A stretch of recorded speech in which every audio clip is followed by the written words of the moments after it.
Anna Rhodes stepped off the elevator onto the 42nd floor of Sterling Tech's gleaming headquarters. The mirrored walls reflected her determined smile and the soft blush of her lavender blouse, chosen for professionalism, not flash. At 35, she'd spent the last decade honing her skills in boutique agencies.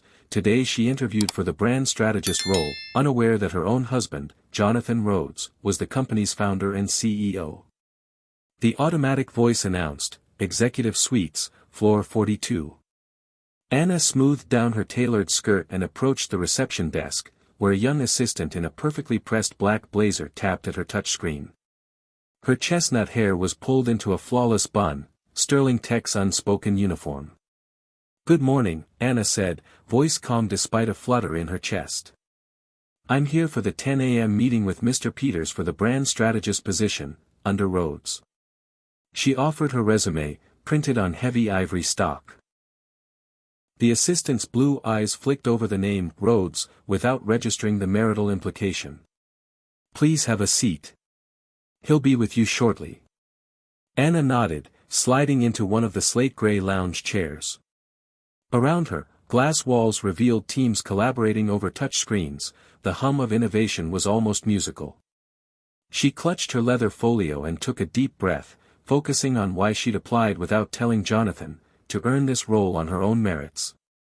Moments later, "Ms. Rhodes," called the assistant, rising gracefully. Anna followed her down a corridor lined with platinum-framed awards, Sterling Tech Innovations of the Year, Best Workplace Culture, each plaque testifying to Jonathan's vision. They paused outside a frosted glass door etched with the company logo. "Please come in," the assistant said. Anna squared her shoulders, pushed open the door, and entered the executive suites, confident her qualifications would speak louder than her surname. Unbeknownst to her, the seeds of humiliation were already sown. Anna Rhodes settled into one of the sleek charcoal chairs in the executive waiting area, her folio resting on her lap. Beyond the glass partition, Sterling Tech's main lobby buzzed with activity. Colleagues in designer eyewear conferred over tablets, interns darted back and forth with coffee and prototypes, and the faint aroma of freshly ground espresso added urgency to every step. Though she'd visualized this moment countless times, the reality felt electric. Today, she would present her vision for revitalizing Sterling Tech's brand, leveraging data-driven insights and creative storytelling. She checked her watch, 9:55 a.m., then smoothed her skirt and reviewed bullet points one last time. A calm voice announced, "Ms. Rhodes, Peter May will see you now." Peter May, the head of talent and culture, was known for his fairness. Anna rose and followed the receptionist through wider corridors adorned with employee-designed art. When they paused outside a door labeled Executive Boardroom, the assistant offered a polite smile and ushered Anna inside. The boardroom's floor-to-ceiling windows showcased Chicago's skyline. A long walnut table stood at the room's center, flanked by high-backed leather chairs.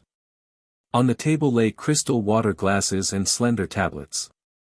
Peter May rose to greet her, his gray hair a testament to experience, his tailored suit projecting approachability. "Anna Rhodes, welcome," he said, extending a firm hand. "Thank you for coming in today." She shook his hand crisply. "Thank you, Mr. May. It's an honor." He gestured toward a seat at the table's head. "Make yourself comfortable. We'll be joined shortly by Sandra Blake, our COO, and Richard Grant, Senior Vice President of Marketing." Anna sat, placing her folio beside her tablet. As Peter May returned to his seat, she noted details. Awards lining the credenza, a framed mission statement emphasizing innovation, integrity, inclusion. This was the Sterling Tech ethos, and she intended to show how her strategies would amplify it. Moments later, the door opened. In swept Sandra Blake, her dark hair in a sleek chignon, a pinstripe suit bespoke authority, and Richard Grant, whose crisp white shirt and tie bespoke old-school success. Both offered curt nods. Richard's lips quirked in a polite, and slightly curious, smile as he surveyed Anna's ensemble. Peter May cleared his throat. "Shall we begin?" he invited. Anna drew in a steadying breath, unrolling her presentation, her market analysis, customer personas, creative campaign concepts. As she spoke, her confidence blossomed. She referenced case studies from her tenure at Horizon Labs and Bronze Leaf Agency, demonstrating a 30% boost in brand affinity metrics. Peter May nodded, occasionally tapping notes on his tablet. Sandra Blake's eyes twinkled with genuine interest during the customer journey segment. But Anna sensed Richard's scrutiny, his glance flicked to her blouse before returning to her slide deck. Yet she moved through her material with poise, transitioning from data to vision, imagined Sterling Tech as the hallmark of user-centric innovation. Together, we can craft narratives that resonate emotionally while driving measurable engagement. She finished with a flourish, met with a thoughtful silence, and then, for the first time, Richard Grant spoke. Richard Grant cleared his throat, and the room's atmosphere shifted. "Ms. Rhodes, you've outlined an impressive track record," he began, voice measured. "But tell me, why should Sterling Tech trust someone whose career has been with smaller firms? Horizon Labs and Bronze Leaf have niche profiles, whereas we operate globally." Anna held his gaze. "Because my boutique experience taught me agility and end-to-end ownership," she replied. "At Bronze Leaf, for instance, I led a lean team that boosted client acquisition by 22% in under 6 months, on a budget less than 15% of what large agencies receive. I know how to maximize impact with constrained resources, a skill you need to scale targeted campaigns worldwide." Sandra Blake leaned forward, interest evident. "That's a compelling point," she said. Peter May nodded. But Richard's expression tightened. He gestured at her lavender blouse. "And this attire, this is your interview wardrobe?" he asked, tone oddly pointed. "Not everyone here can afford bespoke outfits, Ms. Rhodes." A thin smile curled on his lips. Anna's stomach tightened, but she remained composed. "I chose this blouse for professionalism and comfort," she replied evenly. "My focus today is on ideas and solutions, not couture." Richard's smirk deepened. "At Sterling Tech, we have a certain image," he said, scanning the room as though searching for support. "We host major clients. CEOs, investors, dignitaries. Our brand ambassadors must look the part." Sandra's brow furrowed. Peter May shifted uncomfortably. Yet Richard pressed on. "Tell me, Ms. Rhodes, do you believe someone from your background can embody that image?" His voice drowned out Anna's racing thoughts. This was more than an interview, it felt like an interrogation of her worth. Anna took a steadying breath. "I believe authenticity resonates more than appearance," she said, voice firm. "Clients today value transparency and shared values. If Sterling Tech's ambassadors demonstrate genuine expertise and empathy, their attire becomes secondary to the trust they build." She glanced at Sandra, who offered a subtle nod, then back to Richard. Peter May interjected gently. "Let's focus on the strategic vision," he said, lifting tension slightly. "Ms. Rhodes, your proposal for the smart home product line, could you expand on the demographic targeting you mentioned?" Anna pivoted, launching into a detailed breakdown: AI-driven user segmentation, micro-influencer partnerships, interactive AR experiences.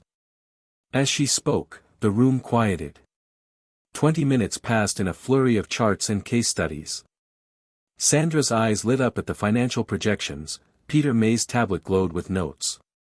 Richard traced invisible patterns on the glass tabletop, his earlier smugness fading as Anna showcased her depth of knowledge. Finally, Anna paused. The room exhaled. Peter May leaned forward. "Thank you, Ms. Rhodes. That was illuminating." Sandra added, "You've given us much to consider." Richard sat back, lips pressed in thought, no longer smiling, but no longer sneering either. Anna realized she'd weathered the judgment. She had reframed the conversation from her attire to her expertise.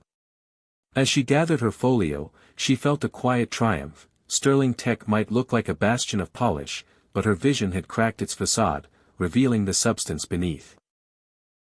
Richard Grant broke the thoughtful silence with a patronizing chuckle. "All very impressive, Ms. Rhodes," he said, reaching for his glass of still water. "But when you get so wrapped up in data, you may overlook the small details."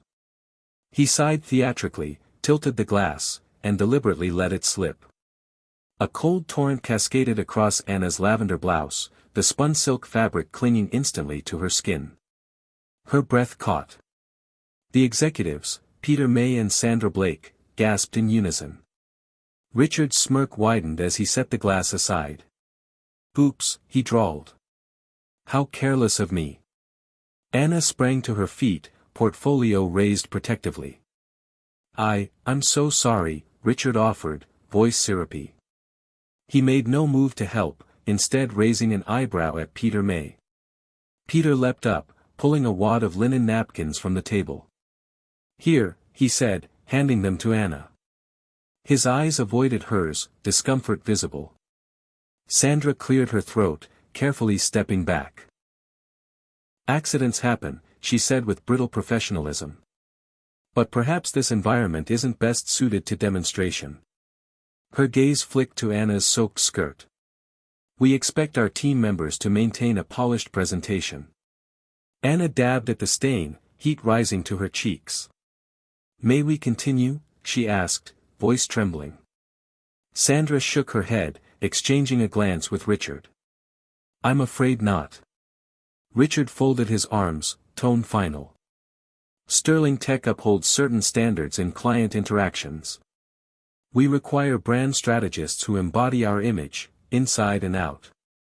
Peter May shifted, guilt wrinkling his brow, but Sandra spoke over him. "Thank you for your time, Ms. Rhodes. We'll be in touch regarding other opportunities." She gestured toward the door. Anna, drenched and trembling, realized her chance had been irreparably spoiled. Gathering her portfolio, she nodded once. "Thank you," she whispered, turning on misted heels. Richard and Sandra watched impassively as she strode out, glass beads of water catching the boardroom light. The door clicked closed behind her, leaving only the echo of her heels on polished marble. Outside the boardroom, Anna paused. The hallway's cool air hit her drenched blouse like a slap. She brushed droplets from her hair and squared her shoulders. This wasn't how her story would end. Sterling Tech's leaders had revealed their true priorities, and soon they'd learn hers. Anna Rhodes navigated the glossy marble corridor, each footstep echoing her indignation. She clutched her saturated portfolio to her chest, ignoring the curious glances of onlookers. Her lavender blouse, now translucent, clung to her skin like a second humiliation. She moved toward the elevator bank, craving solitude and the privacy to collect herself, and call her husband, Jonathan Rhodes. As the elevator doors slid open, Anna's pulse quickened at the sight of Jonathan's sleek, obsidian Tesla Roadster idling beyond the glass doors. He'd cut his afternoon meetings short, instinctively sensing something was amiss. A pang of relief rushed through her. The doors closed behind her as she stepped aboard. She chose the ground floor button, and the car descended in silence. In that quiet capsule, she allowed herself a tremor of tears, tears of frustration, anger, and relief that he was here. The elevator opened to the grand lobby. Anna stepped onto the polished floor and rounded the corner. Jonathan emerged from the Tesla's passenger seat before she could even call his name. Tall and composed in midnight blue slacks and a charcoal turtleneck, he approached, concern etched in his gray-flecked eyes. "Anna?" he asked softly, pausing as he took in her soaked blouse and damp hair. "What happened?" She swallowed, voice thick. "It was the interview panel, they." She caught his hand, steadying herself. "They humiliated me." Jonathan's jaw clenched. He stepped closer and dipped his head to study her. "Show me," he commanded quietly. Anna led him back to the hall where executives had emerged to gawk. There stood Sandra Blake and Richard Grant, exchanging whispered expressions of dread. Peter May hovered, guilt-stricken. Jonathan Rhodes stopped before them, arms folding. His presence pulsed with quiet authority, a CEO both respected and feared.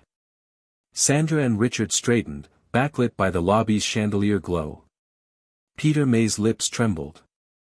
"Explain," Jonathan said, voice low but firm, to Sandra.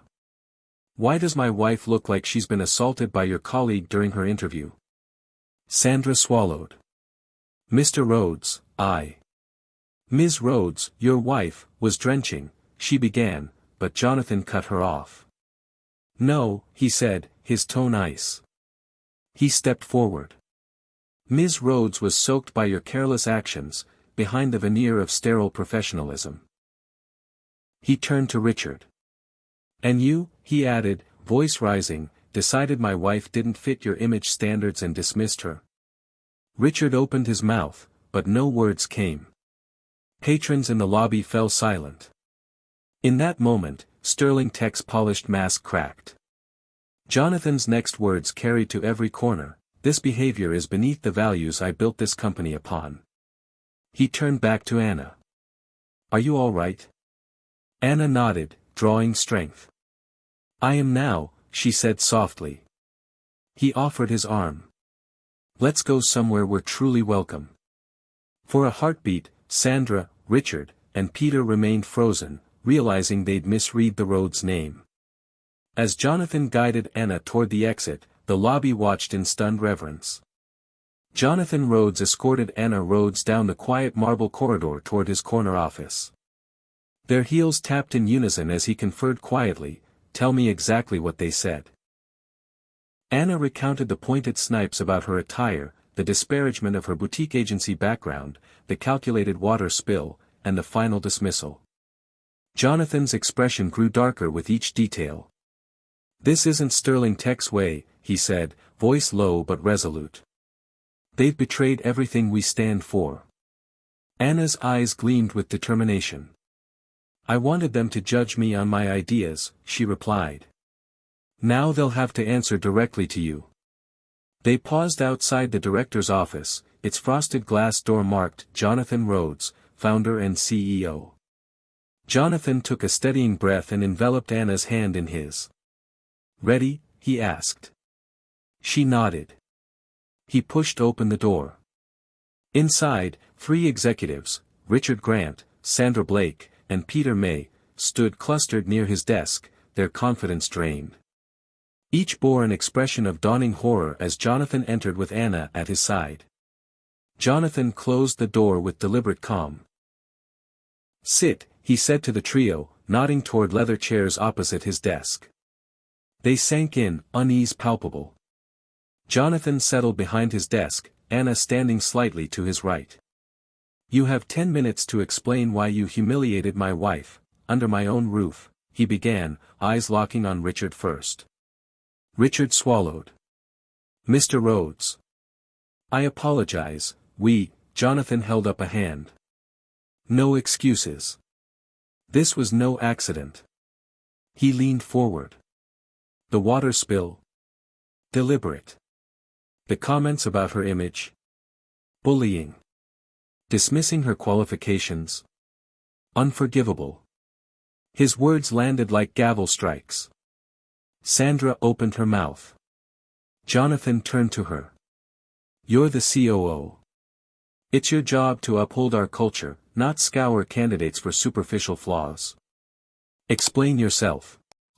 Sandra's eyes darted to Peter May, who took a nervous breath. Peter spoke haltingly. "Sir, I should have intervened. It was unprofessional." Jonathan's gaze bore into him. "Yes. You should have. Instead, you sat silent as they degraded the candidate. That shows where your loyalties lie." He rose from his seat, moving behind his desk to stand with Anna by his side. Sterling Tech was founded on innovation and respect, for talent, not trappings. You've forgotten that. He faced Richard.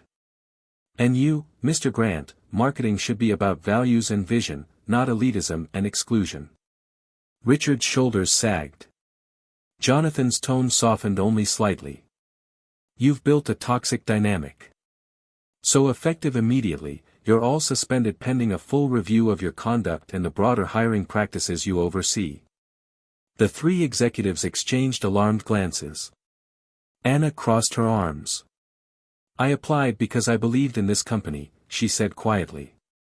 I still do, but not if it judges merit by wardrobe. Jonathan nodded. You'll all receive formal notices. And then we rebuild, a culture where every candidate is welcomed, not weaponized. As Richard, Sandra, and Peter left in stunned silence, Anna exhaled. Jonathan touched her hand. Thank you, he whispered. She smiled. We'll make this right. Together, they turned back toward the lobby, steady partners in reaffirming Sterling Tech's true values. That afternoon, the boardroom buzzed with urgency. Chairs scraped softly as CEO Jonathan Rhodes entered, Anna Bennett at his side. Around the table sat division leaders, product development, finance, HR, and design, all drawn by the unexpected summons. Jonathan cleared his throat. I've just disciplined 3 senior executives for fostering a culture of superficial judgment, he announced, steepling his fingers. The room jolted, murmured gasps rippled through the ranks. We will no longer tolerate hiring based on appearance or status. Anna stepped forward, her lavender blouse now dry and pressed. Talent thrives in respect, she said firmly. When we judge by wardrobe, we lose the very innovation that built Sterling Tech. Her words carried the weight of first-hand experience. The head of HR, Ellen Park, spoke up.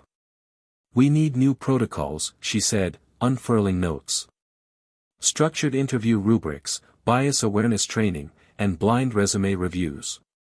Jonathan nodded. Excellent. And I want a cross-functional task force, led by Anna, to overhaul our recruitment and onboarding processes. Heads around the table exchanged determined nods. The VP of Product chimed in, we'll refine candidate assessments to focus on problem-solving exercises and collaborative workshops. The CFO added, I'll allocate budget for inclusive hiring initiatives and community outreach partnerships. Jonathan's gaze swept the room. Sterling Tech's brand is more than our product, it's our people. Our culture must reflect diversity of thought, background, and style. He paused, then turned to Anna. Will you lead this transformation? She nodded. I will. As the group coalesced around concrete action items, scheduling bias workshops, creating mentorship programs for underrepresented candidates, revising the career page to highlight inclusive values, the boardroom felt lighter, charged with renewed purpose. Anna and Jonathan exchanged a pleased glance. Their ordeal had become a catalyst for positive change. The following week, Sterling Tech's intranet buzzed with announcements. Under Leadership Update, Jonathan Rhodes had posted a company-wide memo. Our strength lies in the diversity of our people and respect for their talents, not their attire. Effective immediately, 3 senior leaders are no longer with Sterling Tech, and we are launching a comprehensive inclusive excellence initiative to ensure every candidate and employee is valued on merit alone. Employee forums erupted with support. Town hall meetings featured open Q&A sessions with Anna Rhodes and Human Resources, where colleagues shared stories of bias and celebrated allyship. Workshops on unconscious bias drew capacity attendance, and recruitment teams piloted blind screening tools. In the office cafeteria, conversations shifted. Previously hushed whispers about appropriate dress gave way to enthusiastic discussions about new mentorship circles and career path conversations. Recruiters reported a 40% increase in diverse candidate applications in just 2 weeks. Meanwhile, Jonathan and Anna co-hosted a Culture Reset event. They invited employees to contribute to a new mission statement, Sterling Tech, innovating with integrity and inclusion. Walls that once displayed trophies now showcased personal success stories, photos and quotes from team members at all levels. Anna reflected on the journey, from her own public humiliation to leading systemic change. She walked past the executive elevators with quiet pride. The once impersonal corridors now echoed with genuine camaraderie. Even the former hallway where she'd been drenched had become a case study in empathy training. Sterling Tech's brand image soared, clients noted the company's commitment to fairness, and social media buzzed with praise for the people-first approach. For Anna and Jonathan Rhodes, true victory lay not in titles or trophies, but in transforming a single moment of injustice into a lasting legacy of respect and opportunity.